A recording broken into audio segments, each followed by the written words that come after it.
ఎక్కడ ఉదయిస్తాడు? ఎవరు చెప్తారు సార్? తూర్పున ఉదయిస్తాడు. అవునా సార్? ఆయన అక్కడనే ఉంటాడు, ఆయన అక్కడనే ఉంటాడు, ఎక్కడి పోడు, భూమాతను తిరిగి వస్తూ ఉంటాడు. పాలల్లో మజ్జిగ వేస్తే పెరుగు అవుతుంది, అందరు తెలిసిందే, సింపుల్. తెలుసా సార్? అవునా? అవుతుందా? అవుతుందా సార్? పాలల్లో తోడేస్తే పెరుగు అవుతుందా? డిస్టర్బ్ చేయకుండా ఉన్నా నేను, అస్సలు డిస్టర్బ్ చేయలేదు. 2 రోజులు అలానే ఉంచేసిన, వేడి పాలలో కూడా వేసిన, కాబట్టి చల్లార్చి కూడా వేసిన. ఏమైంది సార్? దాంట్లో ఒకటి ఉంది లాజిక్. ఏంది? గోరువెచ్చని పాలల్లో తోడేస్తేనే పెరుగు అవుతుంది, కాబట్టిన పాలల్లో తోడేస్తే పెరుగు కాదు, చల్లారిన తర్వాత పెరుగు కాదు. అది ఫ్యాక్ట్. అంటే మనం నేర్చుకోవాల్సిన కొత్త నిజం ఏంటంటే న్యూ ఫ్యాక్ట్స్. ఇంతకుముందు ఓల్డ్ నాలెడ్జ్ ఏదైతే ఉందో దాంట్లో మళ్ళీ మార్పులు వస్తున్నప్పుడు కొత్త కొత్త నిజాలన్నీ నేర్చుకోవాలి. మనకు చాలా విషయాలు తెలుసు అనుకుంటాం, కానీ తెలియదు ఎక్కడో ఉంటుంది. సార్, నేను ఒక బయాలజికల్ సైన్స్ టీచర్గా ఒక చిన్న మలేరియా అందరూ తెలుసు. మలేరియా దాని డెఫినేషన్ అంటే మల్ ఏరియా. ఎక్కడైతే చెడు గాలి ఉంటుందో చెడు గాలి నుంచి మలేరియా వస్తుంది అనుకునేది ఒకప్పటి ఫ్యాక్ట్. అప్పుడు నిజం ఆ రోజులలో. ఎక్కడైతే డిస్టర్బ్ ఉంటుందో, ఎక్కడైతే మురికాలు ఉంటాయో, ఎక్కడైతే దుమ్ము చెత్త ధూళి ఉంటుందో అక్కడ డిసీజ్ స్ప్రెడ్ అయ్యేది. ఆ రోజు అది ఫ్యాక్ట్. తర్వాత ఏమైపోయింది? మారింది. ఏం మారింది? దుమ్ము ధూళి వల్ల రాలేదు, దోమల వల్ల వస్తుంది. నెక్స్ట్ మళ్ళీ మారింది, దోమల వల్ల కూడా రాలేదు. దోమ ఇస్తే వన్ ఆఫ్ ద వ్యాక్టర్, అది ఒకరి నుంచి ఒకరికి స్ప్రెడ్ చేస్తుంది. కానీ ప్లాస్మోడియం వల్ల వస్తుంది అని.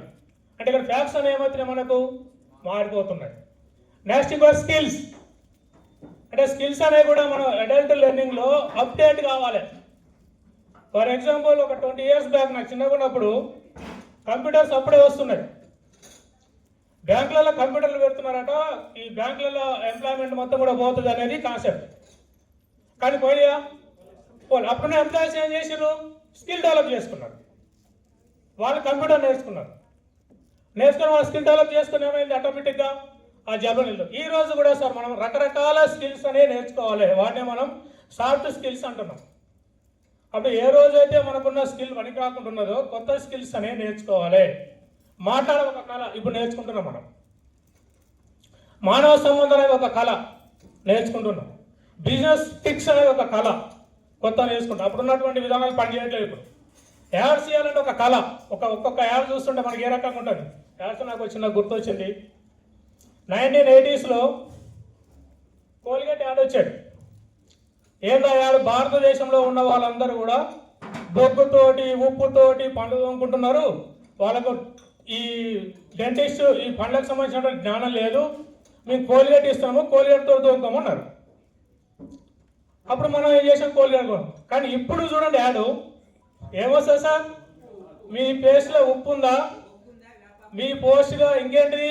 చార్కోల్ బొగ్గుందా? అంటే ఈ రకంగా. అంటే వాళ్ళు కూడా అప్డేట్ అయిపోయారు. యాటిట్యూడ్, మన యాటిట్యూడ్ కూడా మార్చుకోవాలి ఎప్పటికప్పుడు. ఈ 3 ఉన్నప్పుడు మాత్రమే మనం లెర్నింగ్లో ముందుకు వెళ్తాం సార్.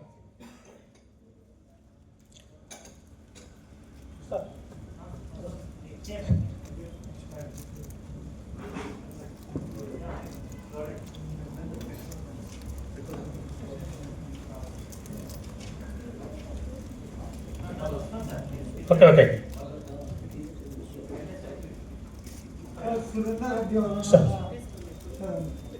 అంటే ఈ రకం అడల్ట్ లెర్నింగ్ అనేది చిన్నపిల్లలు చదువుతున్నప్పుడు కొంచెం ఈజీ.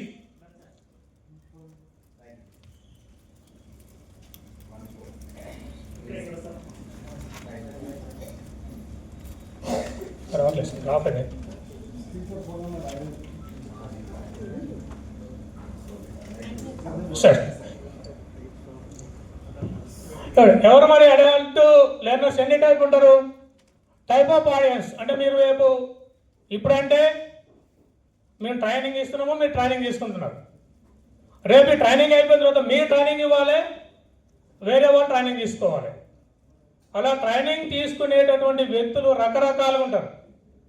వాళ్ళు మన ప్రధానంగా ఒక 4 కేటగిరీలో డివైడ్ చేసుకున్నాము. యాక్టివిస్టులు. నిన్న మొన్న జూమ్ సెషన్లు అందరం ఉన్నారా సార్? మేము కూడా ఉన్నాం జూమ్లో. యాక్టివిస్టులు కొంతమంది ఉన్నారు. సార్ జూమ్ చెప్పగానే టక టక టైప్ చేస్తాము, లేదా హ్యాండేజ్ ఏమన్నా హ్యాండేజ్ చేస్తాము, ఎవరు ఏం చెప్పినా మేము చేసుకుంటూ పోతాం అనేటటువంటి యాక్టివిస్టులు ఉన్నారు. అంటే వాళ్ళు మొదటి టైప్, అంటే వాళ్ళు నేర్చుకోవాలనే కుతూహలం ఉంటుంది, రెస్పాండ్ అవుతారు, చెప్పిన పనిని కరెక్ట్గా చేసుకుంటూ వెళ్తారు, వాళ్ళకు ఉత్సాహం ఉంటుంది. రెండో వచ్చే వరకు థియరిస్ట్ ఏం చేస్తాడు? నేర్చుకోవాలన్నా నేను ఏం నేర్చుకోవాలి, ఎందుకు నేర్చుకోవాలి, అసలు దీంట్లో ఏమున్నది, నేర్చుకోవడంలో ఏమొస్తుందని చెప్పేసి దాని థియరీటికి సంబంధించినటువంటి మొత్తం వెతుకుతుంటారు వాళ్ళు థియరిస్టులు. యాక్టివిస్ట్ ఏం చేస్తాడు సార్? చేస్తాడు. మనం అనగానే ఆ వర్క్లోకి వెళ్ళిపోతాడు, పని మొదలు పెట్టేస్తాడు, చేసుకుంటూ వెళ్తుంటాడు. థియరిస్ట్ దాని గురించి ఆలోచిస్తుంటాడు. నెక్స్ట్ ప్రాగ్మాటిస్ట్, ఈయనకు అన్ని థియరీ అయిపోయింది, ప్రాక్టికల్స్ కావాలి. అంటే ఈ రకంగా నేర్చుకుంటే వస్తుంది రాదు, అంటే ప్రాక్టికల్గా ప్రతి జ్ఞానాన్ని దానికి ఏమన్నా ప్రూఫ్ అయ్యిందా? ఫర్ ఎగ్జాంపుల్ నేను ఒకటి చెప్తా. సార్ మీరు మంచిగా మాట్లాడితే చాలా మందిని మోటివేషన్ చేస్తారు, మీ వైపు తిప్పుకోవచ్చు అంట. ఆయన ఏమంటాడు? నిజమా సార్, ఇది సాధ్యమైందా? ఇది పలానా చెప్తున్నాడు సార్, నేను ఎంత చెప్పినా ఆ వైపు రావట్లేడు అంటే ఇది ఫెయిల్ అయింది కదా. ఇట్లా దాంట్లో ఉండేటటువంటి ప్రతి దాన్ని ఆలోచించి సక్సెస్ అయిందా కాలేదా, సక్సెస్ అదే నేను ఆ పని చేస్తా, ఈ సక్సెస్ రేట్ ఎంత ఉంది అని చెప్పేసేటటువంటి వాళ్ళు ప్రాగ్మటిస్టులు. నెక్స్ట్ రిఫ్లెక్టర్స్, వీళ్ళు ఒక టైప్. రిఫ్లెక్టర్స్ ఏం చేస్తారు సార్? నేను చెప్తే నమ్మరు. ఎవరు చెప్పాలి? పక్కన ఇంకొక అతను వచ్చి చెప్పాలి. సార్ ఇంపాక్ట్లో జాయిన్ కానీ సార్, మీకు చాలా బాగుంటుంది, మీ స్కిల్స్ డెవలప్ అవుతాయి, మీరు అన్ని రకాలుగా ఉంటారని చెప్తే నమ్మడు ఆయన. పక్కన ఇంకొక ఆయన వచ్చి అవును సార్ ఇంపాక్ట్ బాగుంటుంది సార్ అంటే అప్పుడు కొంచెం మారుతుంటాడు. ఇంకొక అతను వచ్చి ఇంకో మాట చెప్తే ఇంకా మారుతుంటాడు. అంటే వీళ్ళు ఏం చేస్తారు? బయట వచ్చేటటువంటి మార్పుల ద్వారా రిఫ్లెక్ట్ అవుతారు. అలా రిఫ్లెక్ట్ అయ్యి ఏదైనా నేర్చుకోవడానికి అనుకూలంగా ఉంటారు. అంటే ఇక్కడ మనకు అడంటే యాక్టివిస్టులు ఉంటారు, థియరిస్టులు ఉంటారు, ప్రాగ్మాటిస్టులు ఉంటారు, రిఫ్లెక్టర్లు ఉంటారు. కాబట్టి రేపు మనం సెషన్ ఇచ్చేటప్పుడు ఈ నలుగురిని దృష్టిలో పెట్టుకొని సెషన్ ఇవ్వాలి. ఎందుకంటే ఆల్రెడీ మనకి ఏమైపోయింది? నీడ్ అసెస్మెంట్ అయిపోయింది, ఇన్స్ట్రక్షనల్ ఆబ్జెక్టివ్స్ అయిపోయింది. అంటే ఏం చెప్పాలి, వాళ్ళ అవసరాలు ఏందో తెలుసుకున్నాము, అసలు మన లక్ష్యం ఏంది, వాళ్ళని ఏ రకంగా ఎక్కడ తీసుకుపోవాలో నేర్చుకున్నాము. మూడోదేళ్లకు వాళ్ళ ఏజ్ గ్రూప్ ఏంది, వాళ్ళకి ఏ రకంగా చెప్పాలి, వాళ్ళ మైండ్ సెట్ ఏ రకంగా ఉంటుంది, వాళ్ళ మైండ్ సెట్కి అనుకూలంగా మనం వాళ్ళ దగ్గరికి వెళ్ళి చెప్పాల్సిన అవసరం ఉంటుంది. కాబట్టి మన ట్రైనింగ్ వచ్చే వాళ్ళు కానీ మీరు ఎక్కడైనా మాట్లాడేటప్పుడు కానీ ఈ నలుగురిని దృష్టిలో పెట్టుకొని మనం ప్రోగ్రామ్ అనేది స్టార్ట్ చేయాలి.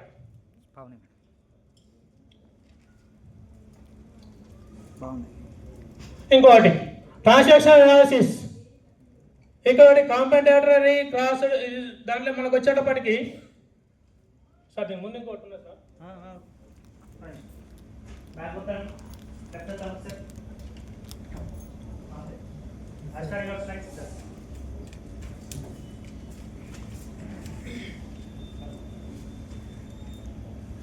సార్ ఇక్కడ ఏంది? ట్రైనర్ రెండే మనం గుర్తుపెట్టుకోవాల్సింది. అక్కడ ఇద్దరే వ్యక్తులు. ఇప్పుడు చెప్పుకున్నాం 4 రకాల వ్యక్తులు ఉన్నాయని చెప్పుకున్నాం. కానీ మీరు ట్రైనింగ్ సెషన్కి వెళ్ళి ట్రైనింగ్ ఇచ్చినప్పుడు గుర్తుపెట్టుకోవాల్సింది 2 వ్యక్తులు మాత్రమే. ఒకరు ట్రైనర్, ఇంకొకరు ట్రైనింగ్. ట్రైనర్ ఎప్పుడు కూడా పైనే ఉంటాడు, ఎలా ట్రాన్సాక్షన్ చేయలేదు. కానీ అక్కడ మనకు కొన్ని ఉన్నాయి గుర్తులు. ఒకటేంటి సార్, పైనుంచి కిందికి వచ్చింది ఒక గీత. అలానే ఇక్కడ సింపుల్ వేయలేదు. అక్కడ ఏంటంటే ట్రైనీ మైండ్ సెట్కి అనుకూలంగా మనం మారాలి. నేను ట్రైనర్ని, నేను ట్రైనింగ్ ఇస్తా, 100 సెషన్లు ఇచ్చినా 200 సెషన్లు ఇచ్చినా నేను ఇక్కడనే డయాస్ మీద ఉండి ఇస్తా అంటే కుదరదు. ఎవరి మైండ్ సెట్కి అనుకూలంగా పోవాలి సార్? మనం ట్రైనీ ఎవరైతే ఉన్నారో ఆ ట్రైనీ అవసరాలు ఏమవుతున్నాయో వాళ్ళ స్థాయికి దిగాలి. దిగి మాత్రమే మనం ట్రైనింగ్ ఇవ్వగలగాలి. ఎందుకంటే వాళ్ళతో కనెక్ట్ కావాలంటే వాళ్ళ అభిప్రాయాలు మనం తెలిసి ఉండాలి, మన అభిప్రాయాలు వాళ్ళకి తెలిసి ఉండాలి. వాళ్ళు ఇంతకుముందు చెప్పినటువంటి 4 ఇళ్ళలో ఎక్కడ ఉన్నారు, మనకు ఆ 4 మెంటాలిటీ తెలియవచ్చు. ఏంటి అవి మనకు? యాక్టివిస్టులు ఉన్నారు, థియరిస్టులు ఉన్నారు, ప్రాగ్మాటిస్టులు ఉన్నారు, రిఫ్లెక్టర్లు ఉన్నారు. మనం ఆ 4 పాత్రల్ని పోషించాలి. ఆడ ఉన్న ఆడియన్స్లలో ఎవరున్నారు, వాళ్ళకి ఏ రకంగా చెప్తే మనం ఈజీగా ఈ కాన్సెప్ట్ని తీసుకోగలుగుతామని చెప్పేసి. నెక్స్ట్ ఇంకోటి పేరెంట్స్, స్టూడెంట్స్, చిల్డ్రన్స్, అడల్ట్స్, ఈ నాలుగింటిని దృష్టిలో పెట్టుకోవాలి మనం. మీరు ఇచ్చే ట్రైనింగ్ ఇచ్చేటటువంటి వ్యక్తులు ఎవరైనా, పేరెంట్స్ అయినా కావచ్చు, స్టూడెంట్స్ అయినా కావచ్చు, చిల్డ్రన్స్ అయినా కావచ్చు, కాబట్టి అడల్ట్స్ అయినా కావచ్చు. కాబట్టి మనం వాళ్ళ స్థాయికి దిగాలి. వెళ్ళి మనం పేరెంట్స్ దగ్గర పోయి వాళ్ళకి చెప్పాల్సిన టాపిక్ కాకుండా, ఫర్ ఎగ్జాంపుల్ మా పిల్లగాడి ఉన్నట్లేదు సార్ అని అన్నాడు అనుకోండి, మనం పోయి మా భాగవతమా భగవద్గీత చెప్పుకుంటూ పోతే, నేను చెప్పన్నది నా పేరెంటింగ్ గురించి చెప్పుకున్నాం కదా, నువ్వు వేరే చెప్తే ఎలా అంటాడు. అదే చిల్డ్రన్స్ దగ్గరికి వెళ్ళి, స్టూడెంట్స్ దగ్గరికి వెళ్ళి అతను వేరే చెప్పేసాం అనుకోండి, మీరు మహాభారతం చదవాలే బాగుంటుంది, భగవద్గీత చదవాలే బాగుంటుంది అని చెప్పి పెద్ద పెద్ద స్టోరీలు చెప్పేసాం. భగత్ సింగ్ అది చేసిండు, అంబేద్కర్ ఇది చేసిండని చెప్పినాం. అర్థమవుతాం ఛాన్సెస్ ఉంటాయా సార్? వాళ్ళ కథల రూపంలోనే చెప్పుకుంటూ పోవాలి, స్టూడెంట్ కానీ చిల్డ్రన్స్ కానీ. అడల్ట్స్కి వచ్చినప్పుడు తాబేలు కుందేలు కథ చెప్పినాం, ఇది మా తెలదా సార్ మీరు చెప్తున్నారు, అంతే కదా సార్, సింపుల్గా. లేదు ఇంకో చిన్న చందమామ రావే జాబిలి రావే అన్నాం, ఇది మా చిన్నప్పటి నుంచి విన్నాను సార్, మీరు వచ్చి మా చెప్తున్నారు బోరకి లేదు. అంటే అడల్ట్కి ఏ కాంటెంట్ చెప్పాలి, చిల్డ్రన్స్కి ఏ కాంటెంట్ చెప్పాలి, స్టూడెంట్స్ లెవెల్లో మళ్ళీ ఏజ్ గ్రూప్ ఉంటుంది మనకు. ఇంటర్మీడియట్ వానికి చెప్పేటప్పుడు రకరకాల కాన్సెప్ట్ చెప్పచ్చు. ఫర్ ఎగ్జాంపుల్ బై నువ్వు ఏం చేసినా అదే అవుతుంది, శ్రీకృష్ణుడు ఎప్పుడో చెప్పిండు అని ఇంటర్మీడియట్ అని చెప్తే వినడు, నిద్రపోతాడు. ఇంకేం సార్ మనకు తగ్గేదేలే, మనం చేయాల్సింది అన్నమనుకో ఎగిరి గంతేస్తాడు. మా సార్ సినిమా గురించి చెప్తున్నాడు, మాకు కనెక్ట్ అయిన కాంటెంట్ అది కదా అని చెప్పేసి. కాబట్టి అది తీసుకోవాలి మనం. ఎవరికి ఏం చెప్పాలి అనేది వాళ్ళందరి స్థాయిలోకి మనం దిగాలి సార్. ఇంకోటి ఎలా సార్, సింపుల్ అనుకున్నాం. పెద్దవాళ్ళ చదువు చెప్పడం ఏముంది, వాళ్ళకి అన్ని తెలిసే ఉంటాయి కాబట్టి చాలా సింపుల్. ఎంత సింపుల్ చూడండి, ఎంత సింపుల్ ఉంటుందంటే ఎస్ సీరియస్. ఎంత సింపుల్ ఉంటుందో చూడండి సార్. సింపుల్ అని చెప్పి అప్పుడే సీరియస్కి వెళ్ళిపోయాను.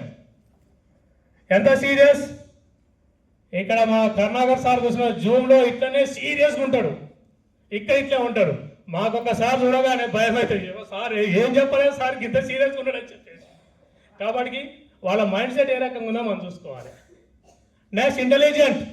అవునా సార్, ఇంటెలిజెన్సే ఇక్కడ ఉందంతా. అందరం ఎట్లా ఉన్నాం సార్, డ్రెస్ అప్ వేసుకొని సూపర్గా ఉన్నాం. Intelligent, gentle women's. మళ్ళీ వాళ్ళు ఫీల్ అవుతారు, సార్ మెన్ అన్నాడు ఉమెన్ లేదని చెప్పి. మనకు తెలివి ఉంటుంది, నాకు లేని నాలెడ్జ్ ఆయన చెప్పేది అనుకుంటాం పెద్దవాళ్ళు. ఎక్కడికైనా వెళ్ళండి, నాకు తెలియని చెప్తున్నారు మీరు, నాకు అంతా తెలుసు అనేది ఒకటి ఉంటుంది. Next matured. వీళ్ళు అన్ని రకాలుగా డెవలప్ అయి ఉంటారు, మాకంతా తెలుసు, మేము మ్యాచ్యూర్డ్, మాకు అన్నీ తెలుసు, మీరు చెప్పాల్సింది ఏమి లేదనుకుంటారు. రెండోది ప్రిన్సిపల్డ్. తెలిసిందా మనకు, బొమ్మరిల్లు ఫాదర్.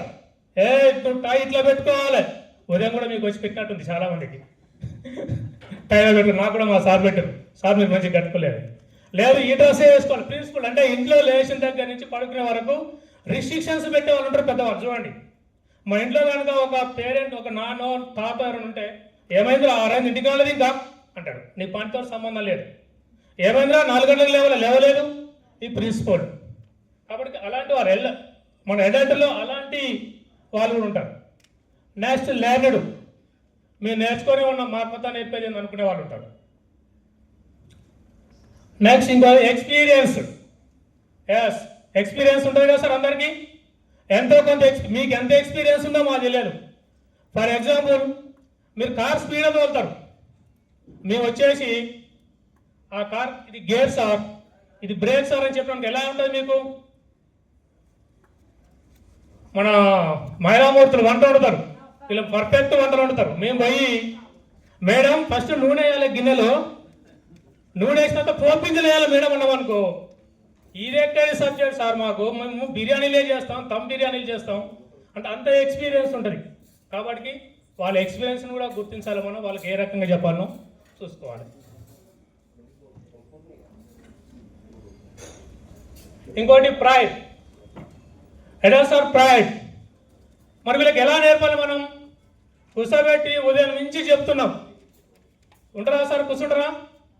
పార్టిసిపేషన్ ఉండాలి. అంటే మీరు రాసుకుంటూ ఉండాలి, మీతో తిరుగుతుండాలి, మీతో ఆడుతుండాలి, పాడుతుండాలి. సరే కంపల్సరీ టైం లేక మీతో ఆడి పాడలే, కానీ సార్ అయితే మొత్తం డ్యాన్స్ చేస్తారు ఇక్కడ. కాబట్టి పార్టిసిపేషన్ మెథడ్లో చెప్పాలి వాళ్ళకి. అడల్ట్కు ఏదైనా నేర్పాలనుకుంటే మనం పార్టిసిపేషన్ మెథడ్లో చెప్పాలి. Next relevance to their needs, వాళ్ళకి ఏం అవసరమో అవి చెప్పాలి మనం.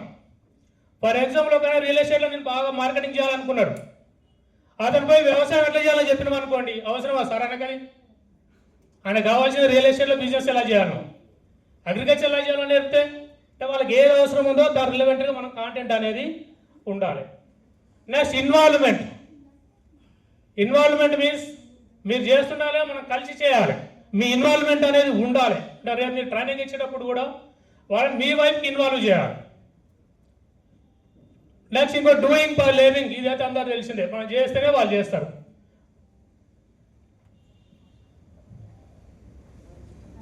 ఇంకోటి ఈగో సాటిస్ఫాక్షన్. ప్రతి ఒక్కరికి ఒక ఈగో ఉంటుంది, వాళ్ళ బిహేవియర్లో సమ్ చేంజెస్ ఉంటాయి. మనం పోయి వాళ్ళ ఈగోని హత్య చేయొద్దు ఎప్పుడు కూడా. వాళ్ళు ఏదో చెప్తారు మనకి, సార్ ఇది అని, మనం నీకు తెలిసిందిలే అని చెప్పేసి గుసపట్టం కానీ, లేదా వాళ్ళ అభిప్రాయాలకు వాళ్ళ వాటికి మనం ఖచ్చితంగా గౌరవించకపోవడం కానీ వాళ్ళు అవుతారు. కాబట్టి వాళ్ళ ఈగోని ఎప్పుడు కూడా హత్య చేయకూడదు. వాళ్ళ మాటలు మనం వినాలి, మళ్ళీ మనం చెప్పగలగాలి. ఫర్ ఎగ్జాంపుల్ మీకు నోట్స్ ఇచ్చి సార్ ప్రతిదీ రాయాలి సార్ మీరు అనమనుకోండి, ఏమవుతుంది? పాయింట్ టు పాయింట్ రాయాలి మీరు బోర్డు మీద చెప్పేదంటే మీకు అట్ట అవుతుంది. సార్ రాసుకుంటే మంచిగా ఉంటుంది, మీకే రేపు ఉపయోగపడుతుంది, రేపు వెళ్ళండి మీరు సెషన్ ఇచ్చేటప్పుడు ఈ పాయింట్లు దొరకవు సార్ అనమనుకోండి, మీరు రాసు అంటే మీ ఈగోని ఎప్పుడు కూడా మేము సాటిస్ఫాక్షన్ చేయాలి. అంటే యాజ్ ఏ ట్రైనర్గా ట్రైనీ యొక్క ఈగోని హత్య చేయకూడదు.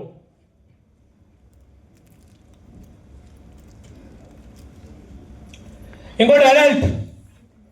అడల్ట్ అంటే ఎంత సార్? మనకు 22-23 ఇయర్స్ వచ్చాం కానీ అడల్టే. మనందరం దేని గురించి ఆలోచిస్తాం? క్యాష్.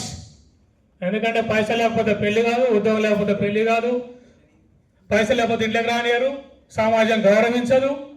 మరి క్యాష్ అంటే ఎంతో చూద్దాం ఒకసారి. Converse of threads of hopes. మీకు నేర్పాలి ఏదైనా ఒక టాపిక్, మీరు నేర్చుకోవడానికి వచ్చారు, మీకు అన్నీ ఉన్నాయి, నేర్చుకోవడానికి ఇష్టపడతారా సార్? ఇష్టపడరు. కాబట్టి లెర్నర్కి ఏం చేయాలి? మనం థ్రెడ్స్ చూపించాలి. ఏమున్నాయి నీ స్కిల్స్లో, ఏమైనా థ్రెడ్స్ ఉన్నాయి, లేదంటే ఫ్యూచర్లో నువ్వు థ్రెట్ని ఎదుర్కొంటున్నావు అని చెప్పేసి అది చూపిస్తే నేర్చుకుంటాడు. ఫర్ ఎగ్జాంపుల్ మా స్కూల్ ఎడ్యుకేషన్లో చాక్ అండ్ టాక్ మెథడ్ ఉండే. చాక్ పీస్ పట్టుకునేది బ్లాక్ బోర్డ్ మీద రాసేది, సార్ మాకు సార్ సాటిస్ఫాక్షన్. తర్వాత ఏమైంది? టెక్నాలజీ వచ్చింది. టెక్నాలజీ వాడకపోతే నువ్వు అన్ఫిట్ అని చెప్పినాం అనుకోండి, ఏ ఏజ్లో ఉన్నాయని కూడా నేర్చుకోవడానికి సిద్ధపడతాడు. అమ్మో నా జాబ్ పోతేమో అని చెప్పేసి. ఇప్పుడు రీసెంట్గా చూస్తున్నాం ఏఐ, ఎన్ని జాబులు పోతున్నాయి సార్? చాలా జాబులు. అలాంటి సాఫ్ట్వేర్ ఇంజనీర్లు అందరికీ మన థ్రెట్ చూపించి ఏఐ వస్తుంది కాబట్టి మీ జాబ్లన్నీ పోతున్నాయి, కాబట్టి ఏఐతో పాటు ఇంకా కొన్ని స్కిల్స్ నేర్చుకోండి, ఫ్యూచర్ ఉంటుందంటే నేర్చుకుంటాడు. ఫస్ట్ మనం ఆ థ్రెడ్స్ అనేది చూపించాలి వాళ్ళకి. Achievements of wands. నా దగ్గర అన్ని సరిపోను ఉన్నాయి సార్, ఇక ఇంకేమన్నా కావాలన్నప్పుడు ఖచ్చితంగా మనం వాళ్ళని నేర్పాలి. ఈ స్కిల్స్ నాకు సరిపోవు, ఇంకా నేర్చుకోవాలి. నెక్స్ట్ ఇంకోటి నీడ్స్. నీడ్స్ ఏంటి, వాంట్స్ ఏంటి సార్? వాటి రెండింటి మధ్య తేడా. వాంట్స్ ఏంటి, నీడ్స్ ఏంటి?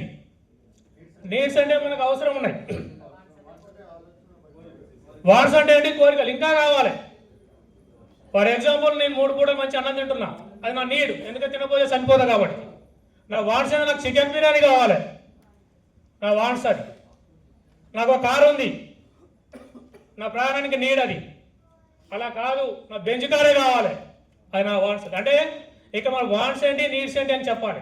నీకు ఇవి ఉన్నాయి, ఇవి సరిపోవు, నెక్స్ట్ ఇంకోటి కోరుకోవాలి. ఫర్ ఎగ్జాంపుల్ చిల్డ్రన్స్ ఫీ చాలా ఎక్కువ ఉంది, నువ్వు ఎక్కువ సంపాదించుకోవాలంటే ఇంకేం చేయాలి?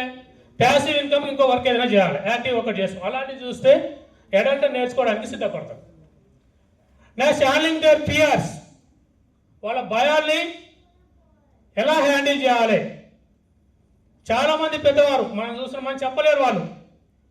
నేను సైబర్ సెక్యూరిటీకి ఒక ట్రైనింగ్ వెళ్తే గుంటూరు, చిన్నది 1 మీటర్, 2 కోట్ల రూపాయలు పోగొట్టుకున్నాడు బెట్టింగ్లో. ఇంట్లో చెప్పలేకపోయాడు, పోలీసులో చెప్పలేకపోయాడు. అదైనా భయం లేదు. డేర్గా పోగానే కంప్లైంట్ ఇస్తే కొంత రికవర్ అయ్యేది. అంటే అలాంటి భయాలు, అంటే పెద్దవాళ్ళు ఏంటంటే ఏమనుకుంటారు అని చెప్పేసి, నేర్చుకోవడానికి ఏమనుకుంటారు అని చెప్పేసి ఇలాంటి భయాలు ఉంటాయి. మీరు చూడండి, 20 years బిలో సైకిల్ దొక్కిన వ్యక్తి సైకిల్ దొక్కుతాడు. 20 years తర్వాత సైకిల్ దొక్కడం నేర్పినాం అనుకోండి, భయపడతాడు, కింద పడతాడు. ఈవెన్ స్విమ్మింగ్ కూడా అంతే, కార్ డ్రైవింగ్ కూడా అంతే. 30 years వరకు కార్ డ్రైవింగ్ తోలితే నేర్చుకుంటాడు. ఇక బాగా డబ్బు సంపాదించాక కారు కొనుక్కొని ఒక 60-65 సంవత్సరాలకు కార్ డ్రైవింగ్ సీట్లో కూర్చుంటే వణుకుతుంటాడు. ఇక అంటే అలాంటి భయాలు ఉంటాయి. మనం నేర్చుకోవడానికి కూడా మనకి ఏంటంటే ఇక్కడ అడల్ట్స్ అని భయపడుతుంటారు. ఇప్పుడు పోయి మేము పలకపల్పం పట్టుకొని నేర్చుకోవాలన్నా, అందరూ వాళ్ళు చెప్తుంటే మేము వినాలని, ఆ భయాన్ని మనం పోగొట్టాలి. ఇది క్యాష్. ఓకే సార్, ఇక్కడ ఇంకోటి రిలవెంట్ బేస్డ్ తీసుకోవాలి. ఒకటి ఎక్స్పీరియన్స్ ఉండాలి, ప్రాబ్లం ఫోకస్. అడల్ట్కి మెయిన్గా ఏంటంటే ప్రాబ్లం ఫోకస్. రకరకాల ప్రాబ్లమ్స్ ఉంటాయి, వాటిని ఫోకస్ చేసుకుంటూ మనం చెప్పగలగాలి. రిఫ్లెక్షన్, ఇవన్నీ కూడా మనం వాళ్ళ మైండ్ సెట్ని అర్థం చేసుకుంటూ చెప్పగలగా sir. Thank you very much.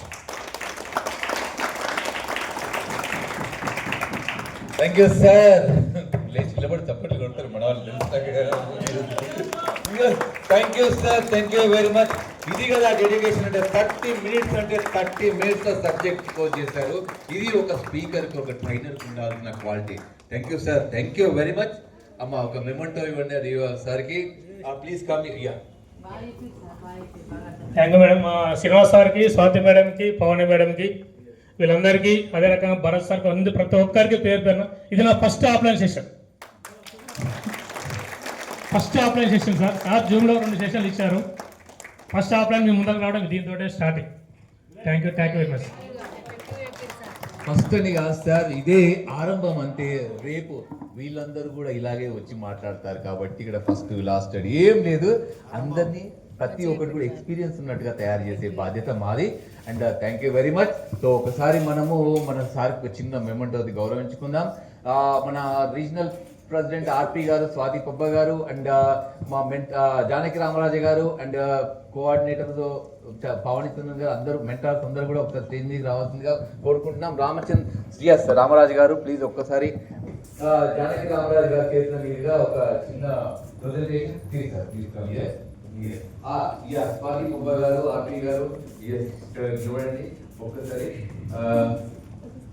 Janaki Ramaraju garu మీకోసం waiting sir. Please Ramesh Sri garu please come. Previous batch incharge గా వర్క్ చేశారు రమేష్ శ్రీ గారు.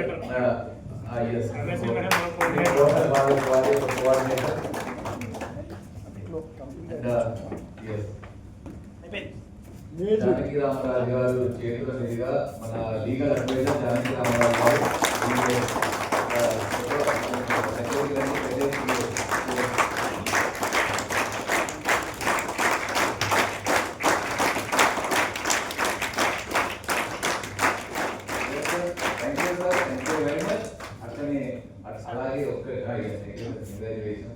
అలాగే ఒక్క నిమిషం.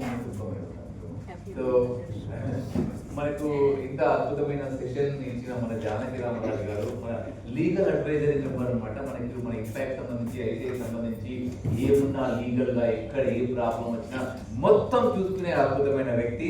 అండ్ మాకు కూడా మెంటర్ గా వర్క్ చేశారు. సో వారిని గౌరవించుకునే అదృష్టం నాకు కలిగినందుకు నేను ధన్యవాదాలు తెలియజేస్తున్నాను.